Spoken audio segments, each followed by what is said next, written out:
Copeuch Inversiones, el sitio donde todos pueden invertir, presenta Al Pan Pan. En el Mostrador Podcast, debate y conversación para comenzar tu mañana. Al Pan Pan, con Mirna Schindler. Entrevistas con los actores de hoy. El Mostrador, el poder de la independencia.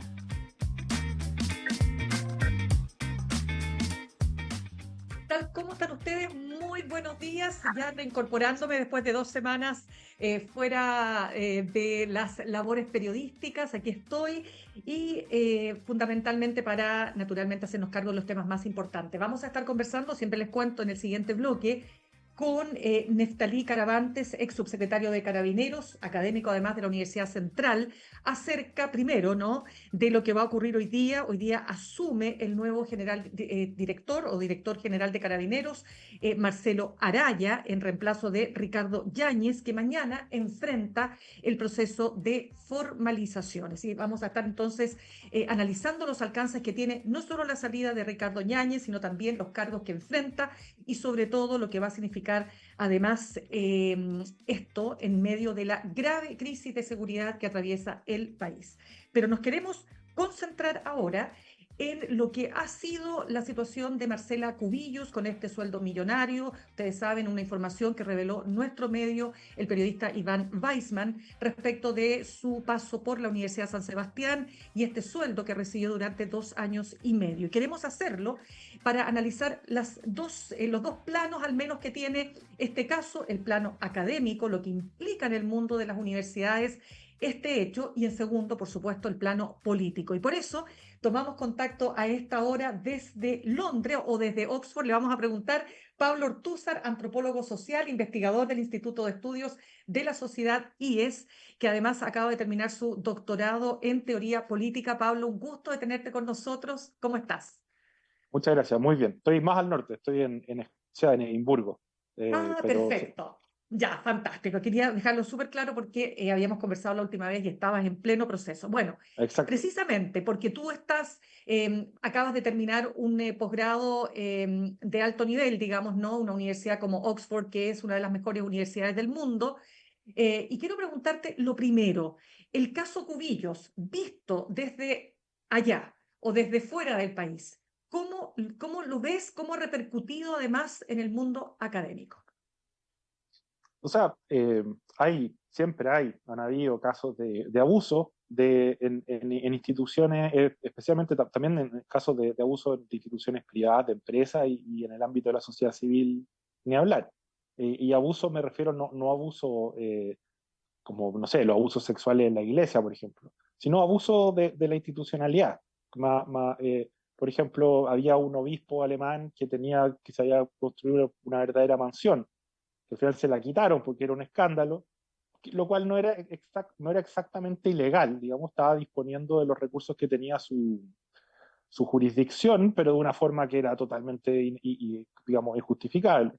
En Oxfam también hubo casos, bueno, creo que hay casos más delicados en ese ámbito, pero también hay unos que son de abuso económico, en el fondo de utilizar la posición, el cargo de una forma que claramente no contribuye a la misión de la institución y que al revés, sino rema para el otro lado. Y acá también han habido casos de ese tipo. Había una rectora de una universidad, una vice chancellor de una universidad muy importante que había un tema con que, no sé, le pagaba clase business a su gato o a su perro, no me acuerdo, cuando viajaba a otros países. Cosas de ese tipo, que son, obviamente, el punto ahí es que son cosas que hay un abuso de posición para beneficiarse y para obtener un beneficio que no se justifica en términos de la institución a la cual se está sirviendo, ni a su misión institucional, y que puede ser, por ejemplo, en el caso es más evidente, obviamente, en el caso de las organizaciones civiles, porque generalmente tienen como objetivo, ¿cierto?, generar algún bien como la educación, como la ayuda en África, qué sé yo. Pero también en el caso de las empresas tienen, ¿cierto?, están orientadas a generar ganancia a través de obtener la preferencia de los consumidores.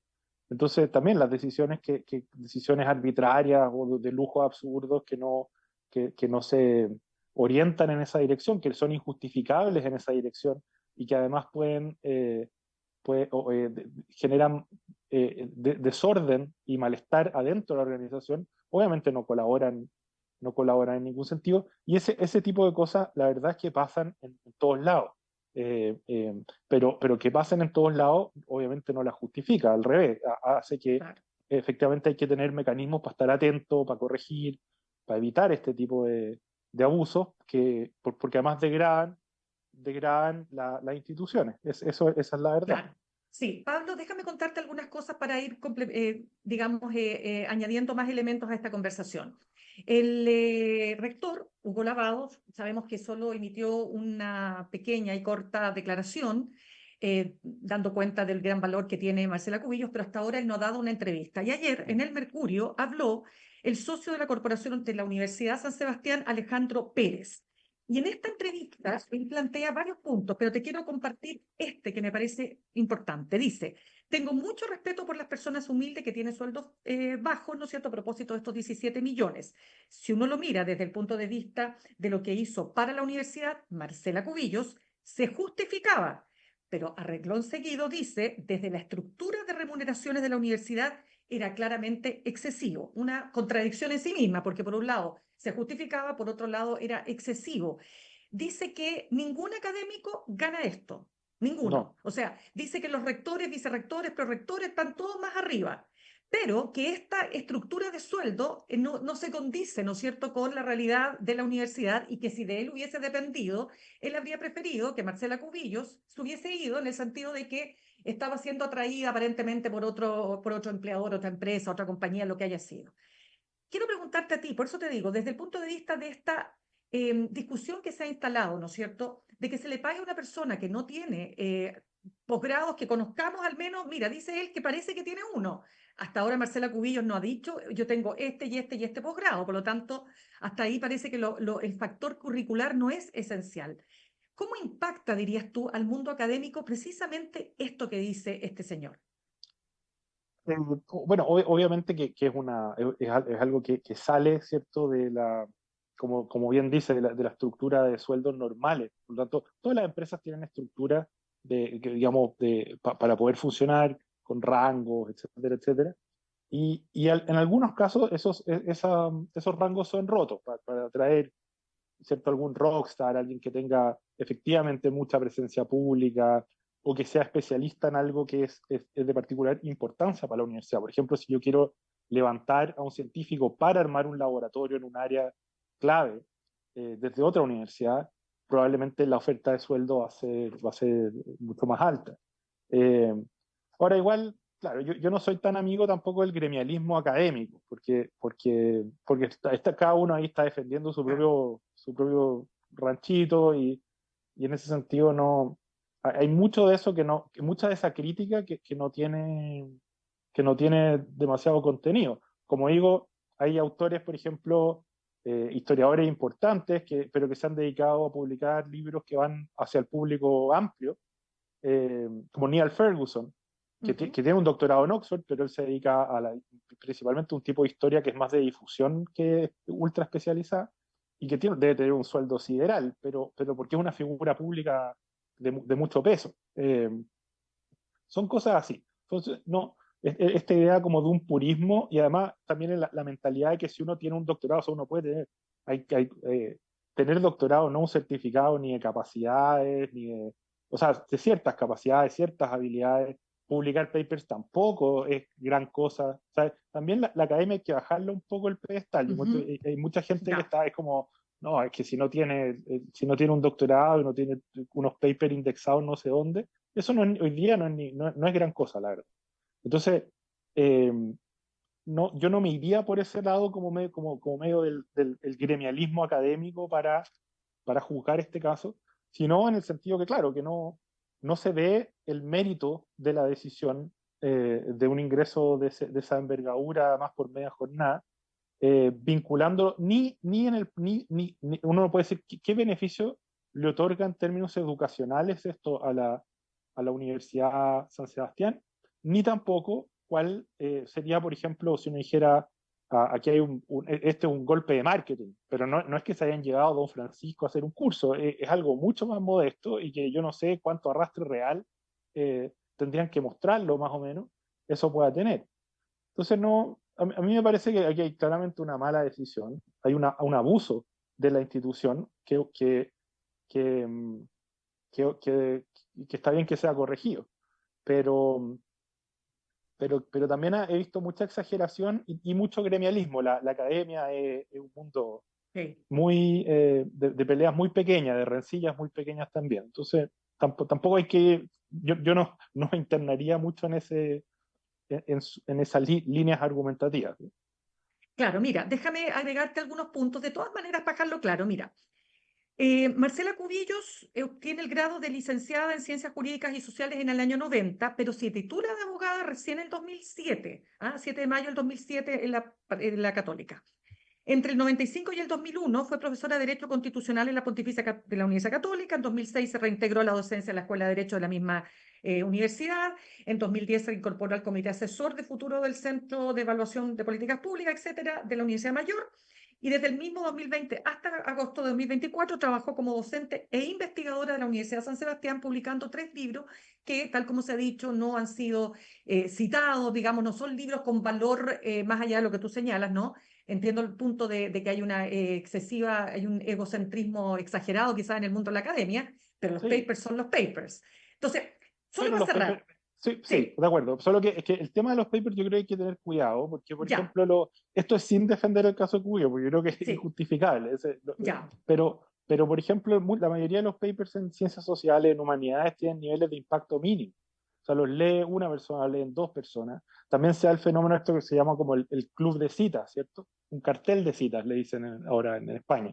Que es que tengo 5 amigos académicos, nos citamos entre nosotros en nuestros papers y con ujú, eso aumentamos nuestro nivel de cita, dado que el promedio es tan bajo, ya con 5, con 10 amigos citándose entre ellos, tenéis un volumen de cita importante, etcétera, etcétera. O sea, yo como que esa idea de que ahí hay como un estándar científico, un estándar correcto. como dorado, yo sería muy escéptico, porque justamente la academia, en particular en estas áreas de humanidades y ciencias sociales, está en una situación bastante crítica a nivel de la racionalidad del régimen de publicaciones, cómo funcionan por dentro digamos, las redes de apoyo que hay adentro, cómo se selecciona. O sea, no es un mundo para nada transparente que pueda venir a apuntar con el dedo a nadie. Digamos. Eso yo creo que es importante. Pablo, ¿y qué es para ti lo abusivo en este caso que tú dices esto abusivo? ¿Qué es lo abusivo? Es que lo abusivo es eso, que en el fondo la decisión de pagar 17 millones por media jornada a una persona no parece tener ninguna justificación en términos de ganancias netas ni a la función principal de la universidad, que es la educación, ni a un mecanismo secundario que podría ser el de la publicidad, que son los 2 argumentos que se han utilizado. O sea, aquí lo que esto en el fondo, estos son gastos de publicidad. No nos interesaba tanto el nivel académico de esta profesora, sino que nos interesa su figura pública, porque consideramos que podía atraer estudiantes.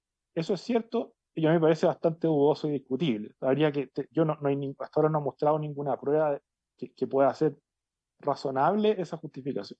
El ámbito académico también claramente ahí no hay una, o sea, porque en el fondo no están trayendo a Neil Ferguson, están trayendo a una profesora que fue ministra, etcétera, etcétera, pero que no, tampoco, el aporte tampoco, si uno lo compara con casos que pudieran ser similares, no tiene ningún sentido. Ya, Entonces, exacto. Desde ese punto de vista, entonces, para ti, digamos que tratando de cuadrar el círculo, digamos, no cuaja, no cuaja no, esta... es que si yo quiero el bien de la institución, Ujú. y eso es lo que estoy buscando, que esta institución cumpla con sus funciones y se vea beneficiada por sus actos. eh, yo no sé cómo podría justificar en ese marco, en esa intención, tomar una decisión como esta. Entonces aquí hay algo que no cuadra, evidentemente, porque hay una desproporción entre lo que se entrega y lo que se recibe a cambio, en el fondo. Hay un desequilibrio. Y ese desequilibrio yo entiendo, a eso es lo que me refiero como un abuso. Aquí alguien utilizó ¿cierto?, su capacidad de decisión para tomar una decisión que no parece tener una justificación razonable. Sí. Pablo, vamos a entrar digamos, en el plano político. Estamos conversando hasta ahora con Pablo Ortúzar, antropólogo social, investigador del Instituto de Estudios de la Sociedad, IES, y además doctor en teoría política de la Universidad de Oxford. Pablo, entremos a un punto, nos vamos a meter el tiro en el factor, como te digo, político, pero lo que representa la Universidad de San Sebastián, porque otro de los temas, mucho antes de que estallara este punto de Marcela Cubillos, tiene que ver con el caso Hermosilla, ¿no es así? Y todo lo que se ha ido revelando, la salida de Andrés Chadwick, la salida del ex fiscal Manuel Guerra, lo propio con respecto a Pablo Ward, digamos, y todas aquellas personas que han de alguna manera, ¿no es cierto?, pertenecido directa o indirectamente a un sector político, y esta suerte de encasillamiento de la universidad, ¿no? Hasta el mismo sector de Chile Vamos ha dicho que la Universidad de San Sebastián ha sido el reservorio de todos aquellos que quedaron sin pega, entonces los recibió la universidad. Ese factor, el factor de estar alineado con un sector político o con un partido en particular, ¿cómo lo ves? No, o sea, la idea de que la universidad funcionara como un cuartel de invierno para los políticos que salen, que en el fondo pierden su trabajo en el Estado o cosas así, es muy grave. Yo creo que está por probarse. Porque también aquí hay que tener mucho cuidado porque yo creo que es una universidad bastante grande y compleja. Y hay áreas, hay muchos académicos metidos ahí, hay mucha gente trabajando que está dentro de estructuras de sueldo normales, que hace su trabajo, que cumple con obligaciones, o sea, que no tiene, que como convertirlo en una especie como que solamente es casi que una fachada para el abuso, yo creo que es una exageración que puede dañar a mucha gente que no tiene nada que ver. Pero sí o sea, es muy importante investigar bien que, cuál es el modelo, ¿cómo se puede decir? El modelo de negocios que hay detrás de estas operaciones. ¿Cómo llega para allá Ward, Chadwick, Cubillos? ¿Qué está funcionando ahí? Porque también hay más, o sea, el rector de la universidad de hecho viene de la Concertación, el profesor Lavado, Exacto. Hugo Lavado. Exacto. Entonces, eh, hay, hay mucho que tenía un profesor que siempre que le hacían preguntas complicadas nos decía que habría que investigar. Y era medio frustrante, pero efectivamente aquí falta por investigar y hacer juicios demasiado apresurados. Yo creo que puede dañar a gente que no tiene nada que ver y también llevar el debate para cualquier lado, que no es la idea. Sí, aquí hay un punto que a mí me preocupa harto. Yo escribí un librito, un ensayo, no Ya. académico, sobre la universidad y la preocupación que tengo. Yo creo que mucha de la frustración que se ha ido juntando en Chile tiene que ver con la sobreoferta de credenciales universitarias eh, y la forma en que se masifica el acceso a la universidad mediante el CAE y la gratuidad, y cómo muchas veces el retorno que tienen esos títulos está muy por debajo de las expectativas de los estudiantes. Y Hugo Lavado me respondió en algún minuto en una columna diciendo, básicamente tirándose flores, diciendo que esto era, realmente como un compromiso eh, social detrás de este tipo de universidades que buscaban incorporar y generar prosperidad para los sectores menos favorecidos, etc. Y si eso es así, es muy lamentable lo que ocurrió, porque obviamente esa visión que tenía el rector de su universidad y lo que está haciendo no se lleva bien con este tipo de situaciones opacas y abusivas.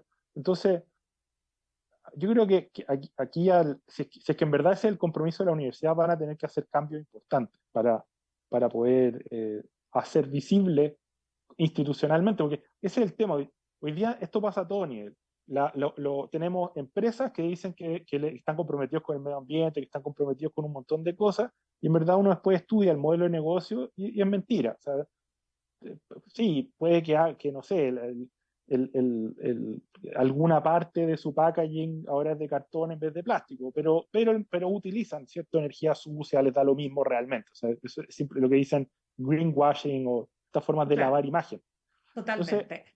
ese es el punto hoy día, es que necesitamos que haya una conexión, y eso es una necesidad, entre el modelo de negocios de las cosas, de las instituciones, y y su promesa institucional o su visión institucional. Eso también pasa a nivel de partidos políticos. El Frente Amplio mismo, digamos, que llegó prometiendo un montón de medidas de transparencia, de justicia justamente vinculadas con los sueldos, con las ganancias, etcétera, etcétera. De eso, y el fin del nepotismo, el fin de un montón de cosas, nada de eso se ha comprobado. Entonces, nosotros no podemos, yo creo que hay mucho daño también a nivel de las personas, que nos va volviendo cada vez más cínicos, que ya cuando la gente dice, no, si nosotros creemos en cosas que son buenas, todos miremos al techo diciendo como, bueno, todos dicen lo mismo, pero nada, son palabras que se llevan al Claro. viento. Pablo, vamos ahora a la dimensión política y el impacto que esto tiene a menos de 3 semanas o un poco más de las elecciones municipales. ¿No es así? Mira, la encuesta CADEM, que se publica todos los domingos en la noche, nos llega a todos los periodistas, señala que los temas como los homicidios de fiestas patrias y el caso Cubillos son los temas más importantes para las personas de la última semana. La encuesta Pulso Ciudadano dice que el 69,4% considera que en el sueldo de Cubillos hubo irregularidad y un 61,2% que está muy en desacuerdo o en desacuerdo con este monto de 17 millones mensuales. ¿Qué impacto tiene esto? Hablemoslo ya derechamente en el plano político. Sí, o sea, yo creo que esto sigue profundizando la crisis de confianza que hay en nuestra clase política. Y aparte que fue bien terrible porque Marcela Cubillo sale ¿cómo se puede decir? Si yo soy uno de los, si yo trabajo en Greenpeace, por ejemplo, o en Oxfam, y descubren que estoy ganando un sueldo, no sé, 20 millones. Eh, Greenpeace, por ejemplo. Obviamente se arma un escándalo, porque, oye, ustedes se están enriqueciendo a partir de una ONG que su objetivo se supone que es la defensa qué sé yo, de la naturaleza. Y mi defensa, yo salgo a la prensa y digo, este es un ataque de las compañías petroleras y de la gran industria, digamos, de sucia en contra de Greenpeace para eh, dañar, ¿cierto?, la lucha por el medio ambiente y, qué sé yo, la energía renovable. Lo que estoy haciendo ahí, claro, en el fondo, y lo peor es que, bueno, obviamente se van a cruzar los cables. Obviamente, si es que aparece que uno de los gerentes o que sea, un cargo de Greenpeace está ganando 20 millones, efectivamente las compañías petroleras y toda la gente que está defendiendo esa otra industria le va a saltar al cuello, obviamente. Pero no van a ser solo ellos, porque es efectivamente injustificable lo que está ocurriendo. Entonces, esta es una técnica de revertir, ¿cierto? De politizar eh, la discusión y terminar beneficiándose uno del propio dolo, en algún sentido. Pero yo, en el fondo, hago algo que es evidentemente abusivo y después llamo al combate, ¿cierto? A la gente que, a partir de altos principios. Y eso está muy mal. Eso también es un abuso. Un líder político que llama a la carga, a la lucha, a la gente que le cree, que lo sigue, para defender algo que es bajo, que es mezquino, o que por lo menos es un problema propio, ¿no? No está abusando de su posición como líder político, como dirigente. Y eso creo yo que ya sigue degradando una política en que esto se ha hecho además frecuentemente. O sea, que ya lo hemos visto, yo insisto, también en el ámbito desde la exconcertación, desde el Frente Amplio, desde la derecha. No es la primera vez que una cosa como esta ocurre, y eso lo que hace al final es dañar a la base. La gente deja obviamente de creer, porque si a mí me llaman, se tocan la campanada alerta para salir a defender los altos principios, para terminar defendiendo que alguien abuse de una institución, obviamente es desmotivante y uno no quiere saber nada más de la política. Y en Chile en eso estamos en niveles brutales. O sea, realmente es muy desalentador lo que se está viendo. Bueno, yo comparto mucho de lo que dice Juan Pablo Luna Sí. en su entrevista del domingo, que es muy, muy pesimista, eh, porque no, como que no se ve dónde podemos agarrarnos. ¿Sí? En el fondo son puros liderazgos que prometen una cosa, que apelan a altos ideales y que después empiezan a pasar cosas, empiezan a pasar gato por liebre y a obtener beneficios para ellos, para sus amigos, y, y nos dicen que es parte de los altos ideales, que aquí, que en el fondo si uno se deja convencer de que esas cosas están mal, está cediendo al enemigo, una cosa como esa. Todo eso ya es una putrefacción moral del espacio público que termina mal. O sea, yo ahora estaba leyendo un librito que se llama eh, eh, ¿cómo fue que pasó? O cómo pasa. How It Happens. Una entrevista eh, eh, que le hacen a Erna von Pustau, que es una señora alemana que vive como niña la Primera y la Segunda Guerra. Y cómo creció el nazismo. Y lo que ella describe en términos del envenenamiento del espacio público y del debate, la pérdida de racionalidad, es bien escalofriante verlo ocurrir hoy día en muchos países, incluyendo Chile, donde ya en fondo los niveles de racionalidad en la discusión son mínimos y lo que hacemos es intercambiar eslóganes y exageraciones muchas veces y mentiras, básicamente. Como que es muy tremendo porque una vez que ya el lenguaje da lo mismo, eh, lo que viene es la fuerza nomás. Pablo, uno de los partidos que se ha visto más afectado por el caso Hermosilla es la UDI. Ahora, Marcela Cubillos es una ex militante, así que la vamos a dejar ahí como por el lado, ¿no? De hecho, se trenzó también porque ella lo que hizo fue arrancar para adelante, Claro. o en la mejor defensa del ataque, ¿no es cierto? Entonces, uno podría también ahí, esa es otra conversación, discutir la forma comunicacionalmente cómo salió a, comillas, defenderse. Claro. Pero acá la UDI se pone en el centro también de la conversación, primero que nada porque tiene a una figura tan relevante para su historia como es Andrés Chadwick, hoy día imputado en una causa, retirado ya de la Universidad de San Sebastián. ¿Cómo ves ese factor ahí? ¿Cómo ves lo que está pasando con la UDI y con Andrés Chadwick? No, la verdad es que es muy tremendo, porque eh, cuando uno estudia la historia política de Chile, los grandes dirigentes es muy difícil. Uno puede estar muy en desacuerdo con Sergio Nofre Jarpa, con Jaime Guzmán, qué sé yo, también con Allende, con muchos personajes, Altamirano, pero es muy difícil acusar a alguno de ellos de haber estado movido por intereses bajos, por, eh, buscando así como asegurarse un, una parcelita de rentas ninguno de ellos podría ser acusado de algo así. Y lo que hemos visto en los últimos años es justamente como en el fondo la corrupción que genera la riqueza también, cuando hay mucha plata involucrada, mucha plata dando vueltas, eh, y una pérdida también de la brújula moral, porque era una época medio relajada. Ujú. Entonces como los valores y los principios en verdad no parecieran importar mucho. Y esto es un tema que va más allá, obviamente, de la U y del Mosilla. Es una cosa que ha corrompido a toda la sociedad, en el sentido de como de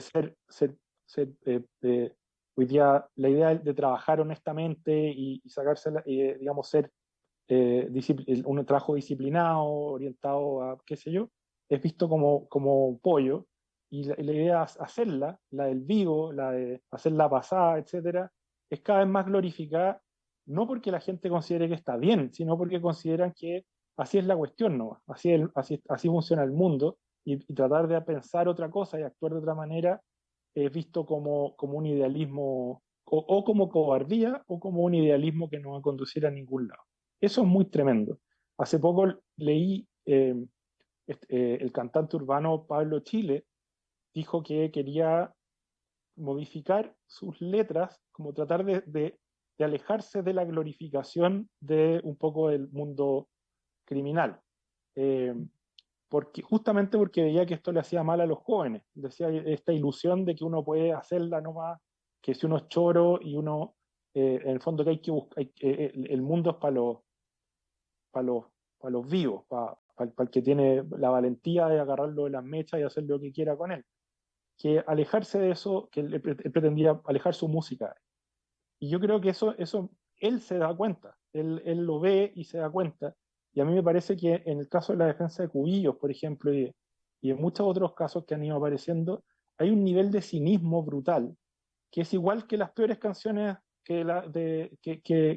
digamos, que eh, glorifican cínicamente, digamos, el narcotráfico y eh, como esa vida, la vida rápida, fácil, el poder, finalmente, buscar el poder como única, y además que todos son iguales, así que el que diga otra cosa en verdad está mintiendo, o es tonto, o se está dándola, se pretende bueno, pero en el fondo para obtener un beneficio también. Claro. Es, Pablo, esa, claro, pero ahí entonces, ¿qué esperarías tú, digamos, ¿no? Como un ciudadano cualquiera respecto de Chadwick? ¿Debe dar explicaciones cuán compleja es su situación hoy día y cuánto afecta a la UDI, que es el tema que te preguntaba, ¿no? Oye, yo creo que afecta mucho a la UDI, y obviamente creo que Chadwick le debe explicaciones al país y a su partido, porque justamente como una figura pública relevante.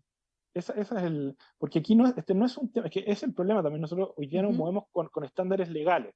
Como yo no hice nada ilegal, en este caso no se sabe, pero en el fondo es como, mira, yo no he roto la ley, así que todo amigo. Pero así no funcionan las cosas.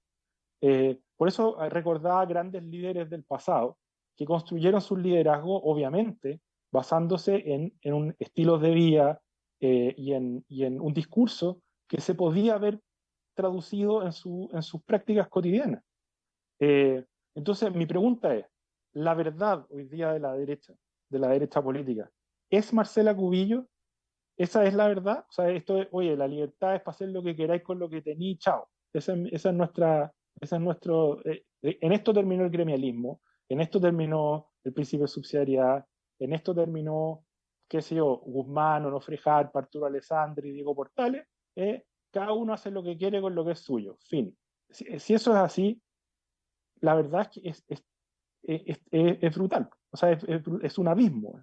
No, imaginarse que una tradición política realmente haya terminado en ese fango, que no es nada, porque básicamente celebrar que la propiedad, individual, de una forma totalmente irresponsable, antipolítica, absurda.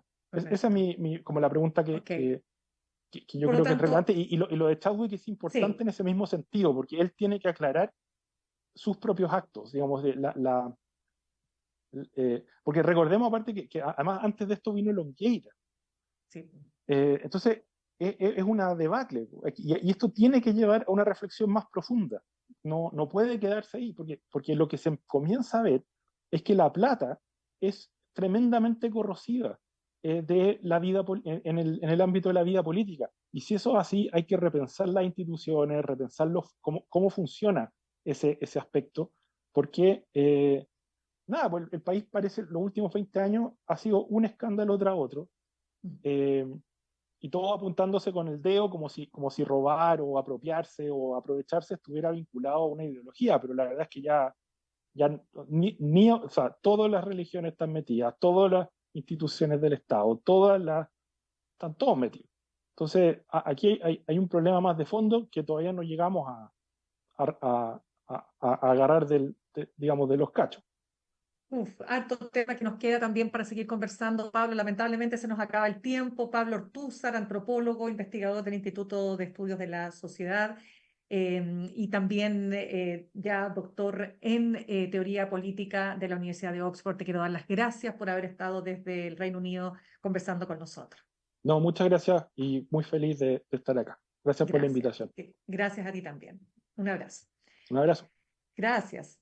Saludamos a nuestros auspiciadores. Ahorrar cotidianamente se puede y de forma organizada, rápida y online con Ahorrando, la nueva funcionalidad de tu app Coopeuch, en donde puedes programar ahorros de manera fácil y entretenida, eligiendo tus propias reglas y metas. Haz que el ahorro sea parte de tu vida con Ahorrando de Coopeuch. Más información en coopeuch.cl. Les contábamos que precisamente hoy a las 6 de la tarde se produce el cambio de mando en Carabineros. Asume el general director Marcelo Araya en reemplazo de Ricardo Yáñez, que mañana tendrá que enfrentar entonces la formalización a partir de las 9 de la mañana. Vamos a estar hablando de los alcances que esto tiene con el ex subsecretario de Carabineros y académico de la Universidad Central, Neftalí Caravantes, al regreso de esta corta pausa. En instantes, una nueva entrevista en Al Pan Pan con Mirna Schindler por El Mostrador Podcast, el poder de la transparencia.